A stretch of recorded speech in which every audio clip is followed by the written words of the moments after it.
오늘은 행정절차론 행정사 2차 행정절차론 살펴볼 건데요. 시험이 이제 D-32일 정도 남았습니다. 그래서 진짜 한 달 남았네요. 오늘이 8월 25일이잖아요. 8월 25일이니까 와, 그 한 달 동안 어떻게 정리를 해야 될까? 간단하게 한번 설명해 보겠습니다. 이제는 기본서를 열심히 읽는다. 뭐 방법이겠죠? 기본서 정독한다. 1번. 2번. 실전 문제를 실전처럼 많이 푼다. 3번. 둘 다 한다. 1, 2번 둘 다 한다. 정답은 글쎄요. 3번이겠죠? 네, 근데 사실상 시간의 제약이 있기 때문에 개인적으로는 기본서를 정독한다라는 것보다는 문제를 실전처럼 많이 푸는 게 중요한 것 같습니다. 쟁점이 되게 많아요. 지금 행정절차론도 쇼터대에 있는 문제만 봤을 때 어마어마하거든요. 어마어마해요. 기출문제랑 예상문제 다 하면 한 100문제 넘어갑니다. 근데 그거를 다 보고 들어오면 좋죠. 근데 이제는 선별적으로 좀 풀어야 된다. 그렇다고 해서 기출문제를 아예 안 본다. 그것도 아니지. 보긴 봐야지. 근데 한번 이제 체크업하는 시간을 가져야 된다는 거죠. 체크업. 그 다음에 빨리, 신속하게. 예. 근데 써보는 연습. 요 세 가지가 맞아야 되는데 쇼터디에 이제 많이 문제가 있으니까 연습을 많이 해보세요. 그래서 제가 추천드리는 것은 가령 한 3세트 정도를 1세트에 한 10문제를 봤을 때 하루에 한 3세트씩 하루에 3세트씩만 과목별로 한번 풀어보고 해답 보고 또 그 다음에 관련 기본서 참고해보고를 반복하시면은 전체 한 10문제 정도, 1세트에 그러니까 전범위 문제 말하는 겁니다. 전범위 문제.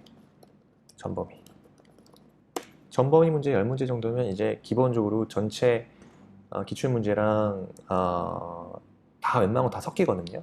예상 문제가 다 섞여요. 그래서 무작위로 섞어 놓고 계속 반복적으로 3세트 정도씩을 풀면 가장 효율적인 공부 방법이 될 수 있지 않겠나 이런 생각을 해봅니다.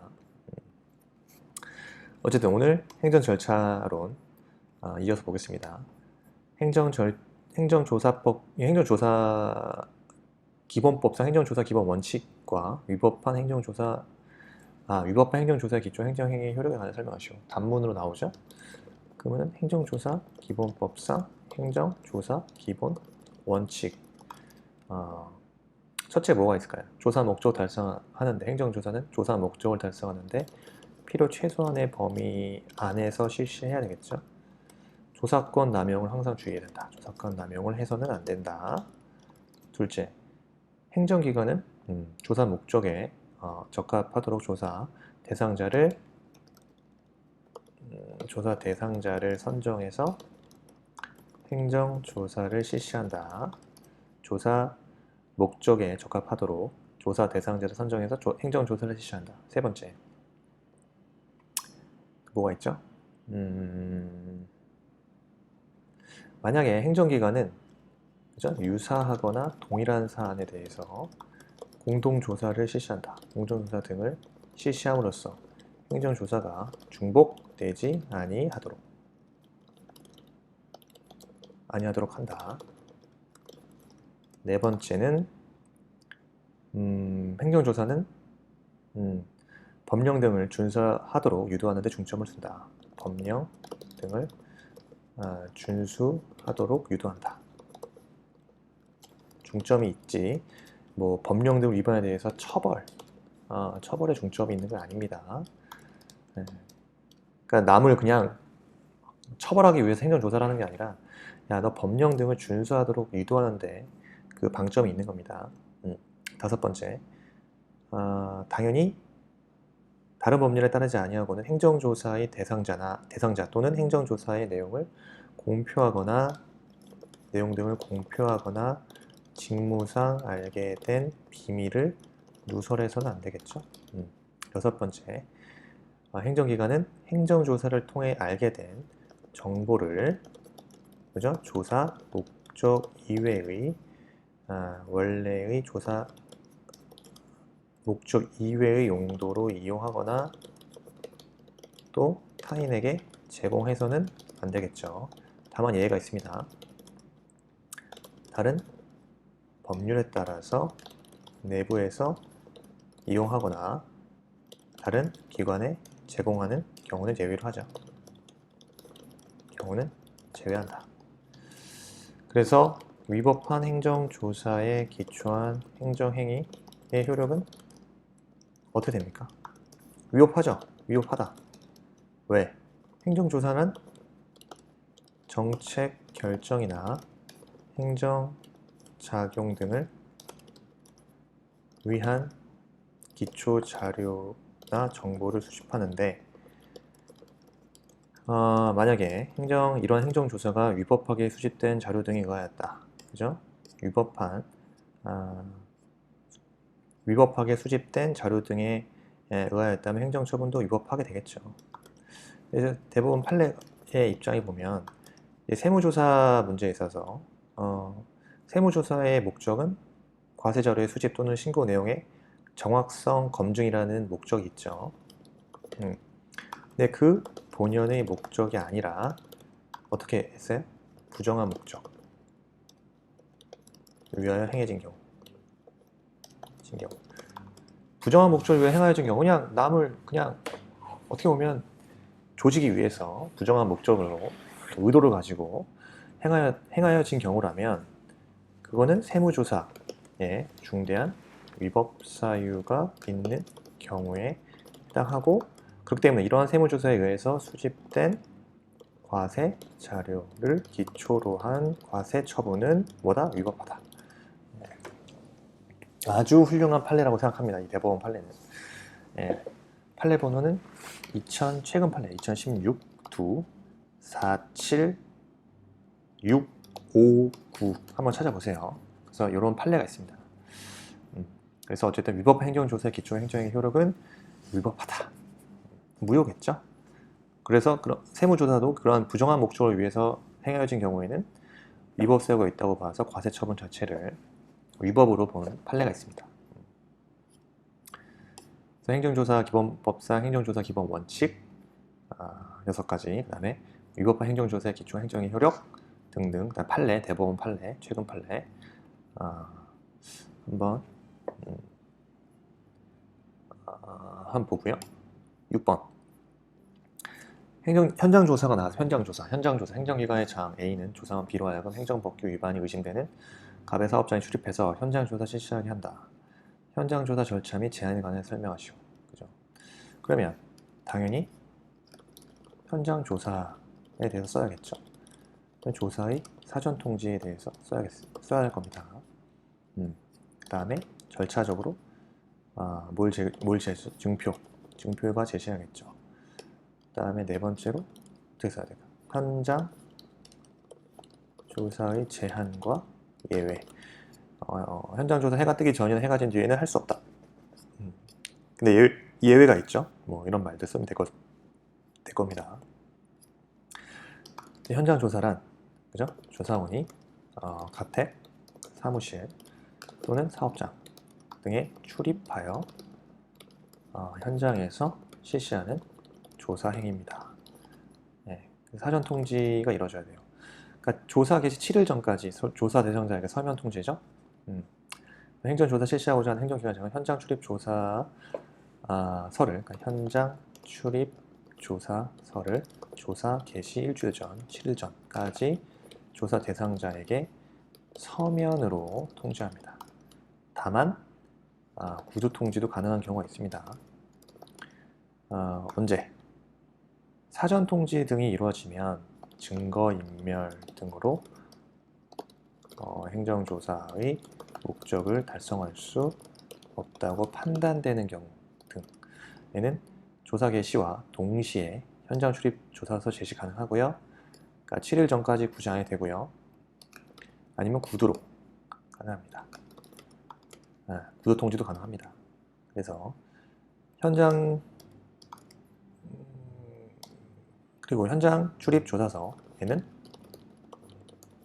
조사 목적, 그 다음에 조사 기간과 장소, 조사원의 성명, 직위 등이 기재돼야겠죠. 증표 제시가 이루어집니다. 현장 조사를 하는 조사원은 권한을 나타내는 증표를 지니고 이를 조사 대상자에게 내보여야 한다. 절차적으로 그렇습니다. 그래서 현장 조사의 제한과 예외는 첫째, 현장 조사는 해가 뜨기 전이나 해가 진 뒤에는 할 수 없다. 즉 어둠 속에서 못한다는 겁니다. 해가 뜨기 전이나 해가 진 뒤에는 할 수 없다. 밤엔 자야죠, 그죠? 다만 예외가 있죠. 첫째, 조사 대상자가 동의한 경우. 둘째, 만약에 그러한 시간이 만약에 나이트클럽이야. 그냥 너희들은 밤에 일하잖아. 예를 들어서 사무실 또는 사업장 등의 업무 시간인 경우, 업무 시간에 행정조사를 실시하는 경우 해야죠. 낮에는 문 닫아 있으니까 안 되겠죠. 그리고 해가 뜨기 전이나 해가 진 뒤에는 그죠? 해가 뜬 후부터 해가 지기 전까지 행정조사를 실시하는 경우 조사 목적의 달성이 불가능하거나 증거인멸로 인해 조사 대상자의 법령 등의 위반 여부를 확인할 수 없는 경우. 친절합니다. 친절합니다.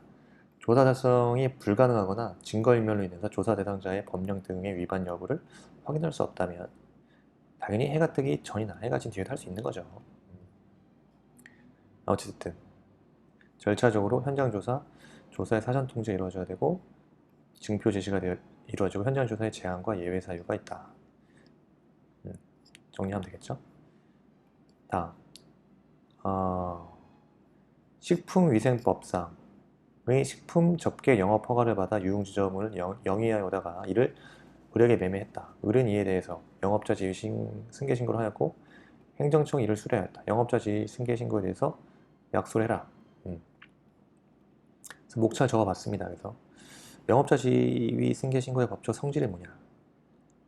그러면은 신고에 대해서 의의를 적어야겠죠. 그럼 사안의 경우는 유흥 주점을 유흥 주점 영위하여다가 을에게 매매했고, 그죠? 을이 한마디로 해서 유흥주점을 양수한 자가 유흥주점의 허가를 신청한 것으로 볼 수 있겠죠. 그래서 행정청이 일정한 심사를 통해서 비로소 법적 효과가 발생하는 수리를 요하는 행정요건적 신고일 겁니다. 그래서 영업자 지위 승계 신고 수리의 법적 성질은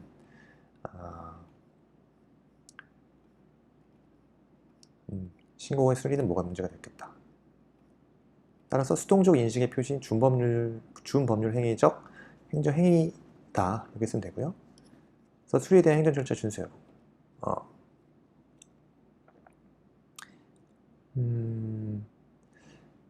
행정청으로서는 위 신고를 수리하는 처분을 함에 있어서 행정절차법 규정 소정의 그 당사자에 해당하는 종전 영업자에 대해서 소정 행정 절차를 실시하고 처분을 하여야 한다.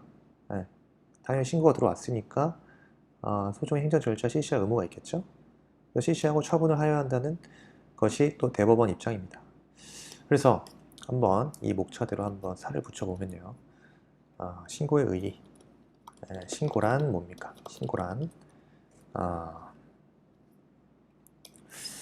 신고란 사인이 뭐죠? 공법적 효과를 발생할 것을 목적으로 행정 주체에게 일정한 사실을 알리는 행위다. 이는 법이 정한 형식적 요건을 갖춰서 행정청에게 알리기만 하면 법적 효과가 발생하는 자기 완결적 신고가 있고, 행정청이 일정한 심사를 통해 수리를 하여야만 법적 효과가 발생하는 수리를 요하는 행정요건적 신고로 나뉩니다. 행정청에게 알리기만 하면 법적 효과가 발생해. 그럼 자기 완결적 신고고요. 행정청의 일정한 심사를 통해서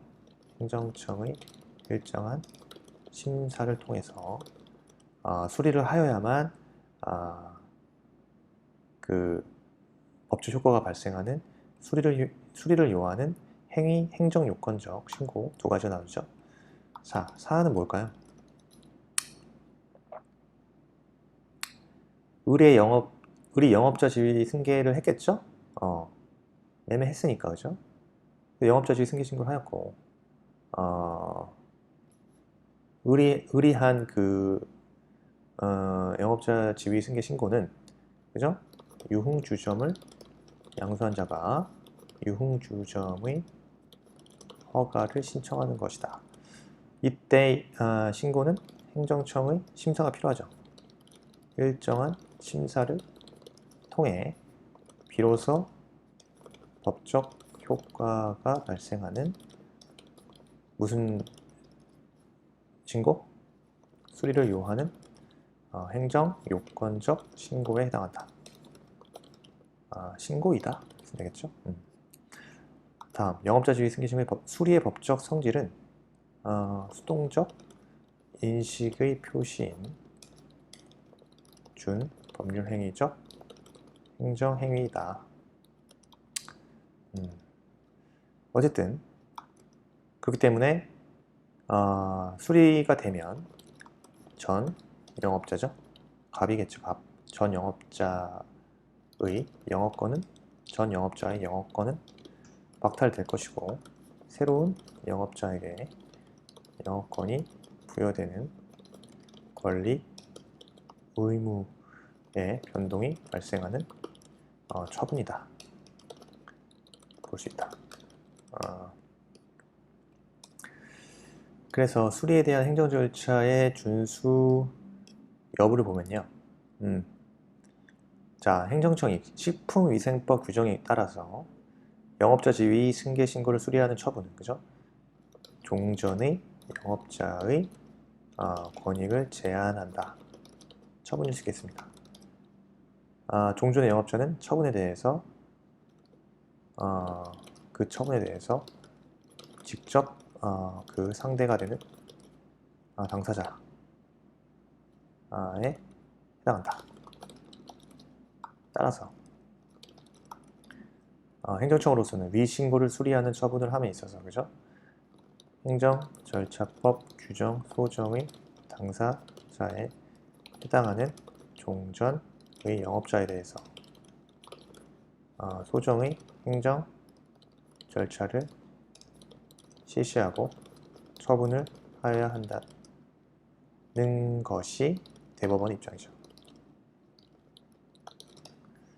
그래서 종전의 처분에 대해서 갑을 얘기하는 거예요. 수리했다. 그래서 종전 영업자의 권익을 제한하는 처분을 볼 수 있기 때문에 그 종전의 그 처분에 대해 직접 상대가 되는 당사자에 해당하고, 행정절차법 규정 소정의 당사자에 해당하는 종전 영업자에 대해서 행정청은 소정의 행정 절차를 실시하고 처분을 하여야 한다는 것이 대법원 판례 입장입니다. 됐고요. 다음, 개인정보보호법상 개인정보보호법 유출 통지 뭐 이런 거네요. 그죠? 인터넷몰 사업자 A가 2만 명 이상의 회원 정보를 수집해서 회원 정보 파일을 관리했고, 그 파일을 해킹당했고 1차 유출되었어. A가 취할 조치가 뭡니까? 유출 통지해야지, 그지? 그리고 전문기관, 가령 한국인터넷진흥원에 신고를 해야겠죠? 왜? 2만 명이잖아요.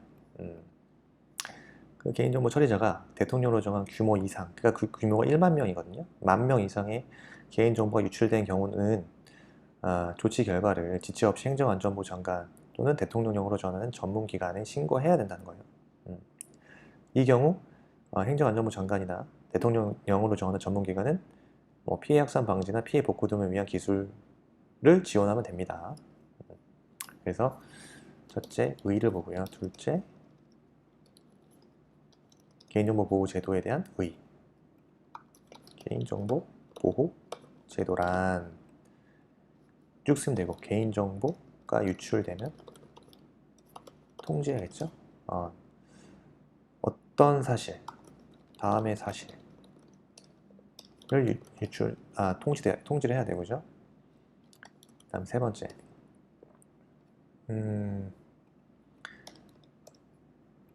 이렇게 보면 됩니다. 자, 개인정보 보호 제도는 뭐냐? 개인에 관한 정보가 부당하게 수집, 유통되는 것을 막아 개인의 프라이버시 보호를 보호하는 제도. 지금 사안에서 그죠? 해킹을 통해 회원 정보가 유출되었음을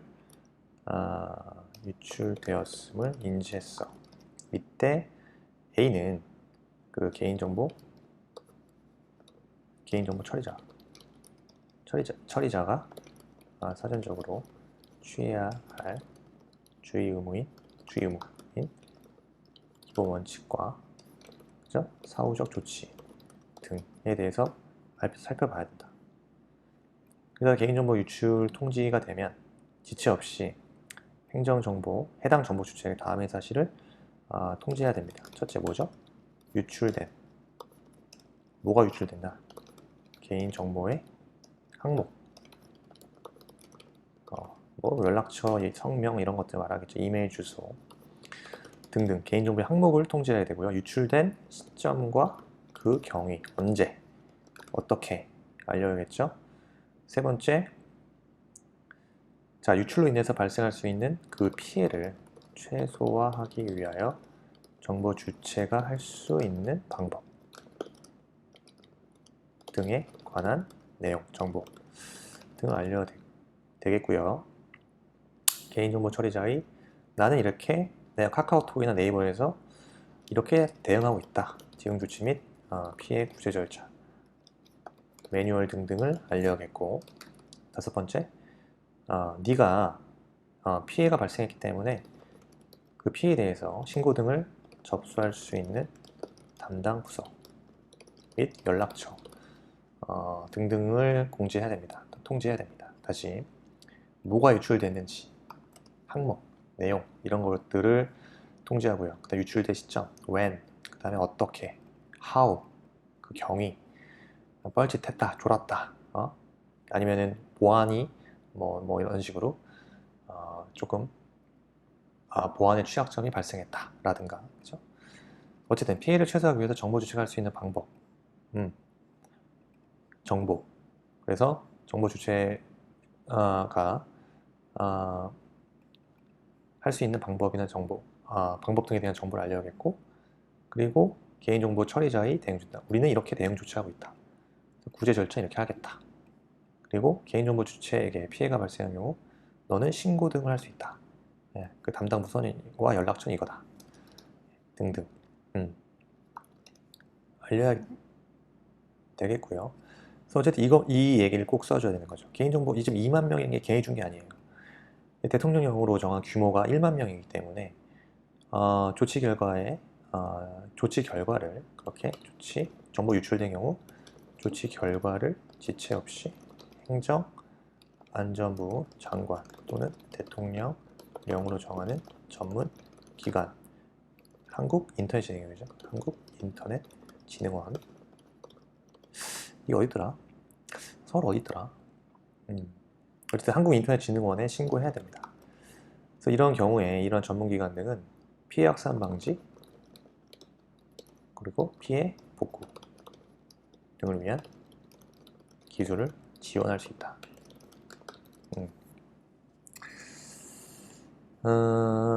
요 개인정보 유출 통지에 대한 사실, 통지 내용 등에 대해서 5가지 꼭 알아야 되겠죠. 그래서 대통령령으로 정한 그 규모 1만 명 이상의 회원 정보이기 때문에 대통령령으로 정한 행정안전부 장관이나 대통령령으로 정한 전문기관 신고해야 된다. 요 말도 써야겠죠. 그래서 그러한 전문기관 등은 피해 확산 방지와 피해 복구 등을 위한 기술 지원할 수 있다. 까지 정리하면 되겠습니다. 가족관계 등록법, 가족관계법 등이 나온다면 가족관계 등록부의 정정 절차 등이 나올 수도 있겠죠. 그래서 하나만 더 보면 자신의 가족관계 등록부에 기재된 출생 연원일이 잘못되었다고 생각한 갑은 행정사 을을 방문했어. 그래서 행정사 을이 검토해야 할 가족관계 등록 등에 관한 법률상 가족관계 등록부 정정 절차에 대해서 컨설팅을 해달라 이거지. 그러면 어떻게 해야 될까? 서론에서 가족관계 등록부의 정정 절차에 대해서 서술한다. 그래서 위법한 가족관계 등록 기록의 정정 과 그죠? 무효인 안 바뀌어. 무효인 행위의 가족관계 기록의 정정. 또 네 번째, 정정 신청의 의무. 마지막 목차 잡으면 판결에 의한 등록부의 정정. 이거 다 법 조문입니다. 지금 제가 뭐 목차를 딴 게 아니라 조항의 내용이에요. 가족관계 등록법 104조고요. 104조. 그 다음에 무효인 행위 가족관계 기록부의 기록의 정정은 제 105조고요. 정정 신청의 의무는 제 106조입니다. 판결에 의한 등록부의 정정은 107조 조항이에요. 조항은 그대로 적으면 돼요. 그래서 가족관계 등록부에 기재된 출생 연원일이 잘못 기재되거나 등록부의 기록이 법률상 위법한 경우이거나 무효인 경우 그 가족관계 등록의 정정 절차는 먼저 104조 내용은 다음과 같습니다. 그대로 제가 따온 겁니다. 등록부의 기록이 법률상 허가될 수 없는 것 또는 그 기재에 차고나 누락이 있다고 인정한 때에는 이해관계인은 사건 본인의 등록 기준지로 관할하는 가정법원 허가를 받아서 등록부의 정정을 신청할 수 있겠다. 다음에 105조 무효인 행위의 가족관계 등록부의 정정. 자, 내용이 이렇습니다. 신고로 인해서 효력이 발생하는 행위에 관하여 등록부에 기록하였는데 그 행위가 무효임이 명백한 때에는 신고인 또는 신고사건의 본인의 사건, 본인 등록 기준지를 관할하는 가정법원 허가를 받아서 등록부의 정정을 신청할 수 있다. 그 행위가 무효라는 게 명백하다면 신고인 또는 신고사건, 본인의 사건, 본인 등록 기준지를 관할하는 가정법원 허가를 받아서 등록부의 정정을 신청할 수 있다. 그리고 정정 신청의 의무는 그 재판서 등본을 받은 날로부터 1개월이죠. 재판서 등본을 받은 날로부터 1개월 이내 등본을 첨부해서 등록부에 정정을 신청해야 되고요. 그리고 판결로 인해서 등록부 정정해야 할 때는 소를 제기한 사람이 판결 확정일로부터 1개월 이내에 그 판결의 등본 및 확정 증명서를 첨부하여 등록부 정정을 신청해야 합니다. 법조문 그대로 따왔는데 한 번 정도는 외우시고 있는 게 좋은 것 같습니다. 104조 위법한 가족관계 등록 기록의 정정. 사건 본인 등록 기준 관할하는 가정법원. 그 다음에 무효인 행위 가족관계 기록의 정정. 그 신고인 또는 신고사건의 그 본인 등록 기준지를 관할하는 가정법원의 허가. 정정 신청. 허가의 재판이 있었을 때 재판서 등본을 받은 날부터 1개월 이내 등본을 첨부하여 등록부에 정정을 신청하면 되고요. 판결에 의한 등록부의 정정. 확정 판결로 인해서 등록부를 정정해야 할 때는 소제기한 사람이 확정 판결 일로부터 1개월 이내, 확정 판결 일로부터 1개월 이내 판결의 등본 및 확정 증명서를 첨부하여 등록부 정정을 신청하여야 한다. 네, 오늘은 여기까지 일단 보고요. 더 많이 행정 절차를 했죠. 그래서 남은 또 사무관리론이나 행정사 실무법이나 민법, 계약, 과목도 매일 꾸준히 3세트, 네, 3세트, 하루에 3세트 꼭 하시기 바랍니다. 오늘은 여기까지. 이상 쇼터되었습니다. 감사합니다.